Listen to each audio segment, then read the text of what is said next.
வணக்கம்ப்பா. பொதுவாக ஒரு 50 வயசு 60 வயசுக்கு மேலையெல்லாம் செரிமானத்தன்மை குறைஞ்சி போயிடும். என்ன சாப்பிட்டாலும் அப்புறம் அந்த வாயு பொறுமிக்கிட்டு கஷ்டமாக இருக்கும், செரிமானம் இல்லாமல். அதனால் என்ன செய்யணும், சீரகம் ஒரு 10 கிராம் எடுத்துக்கோங்க. 10ஓ 20ஓ 25ஓ உங்கள் தேவைக்கு எடுத்துக்கலாம். ஒரே அளவாக இருக்கணும். சீரகம், ஓமம், சுக்கை தோலை சொரிஞ்சுக்கிறணும், லேசாக தட்டிக்கிறணும். இந்த சீரகத்தையும் ஓமத்தையும் தனித்தனியாக வறுத்து, சுக்கையும் தனியாக வறுத்து எல்லாம் ஒன்று சேர்த்து பொடியை அரைச்சி வச்சுக்கோங்க. வச்சு நல்லா சளிச்சு கூட வச்சுக்கோங்க. ஏன்னா சுக்கில் நார் இருக்கும், அதனால் நீங்கள் சளிச்சு வச்சுக்கலாம்.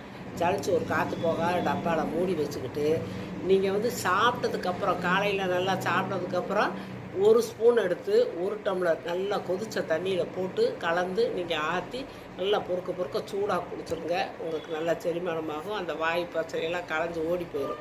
இதே மாதிரி நைட்லேயும் நீங்கள் சாப்பிட்ட பிறகு நீங்கள் இதை குடிச்சிட்டு நீங்கள் படுங்க. அப்படி படுத்திங்கன்னா உங்களுக்கு செரிமான தொந்தரவு வராது, வாயு பிரச்சனை வராது, வயிற்று பொறுமல் வராது.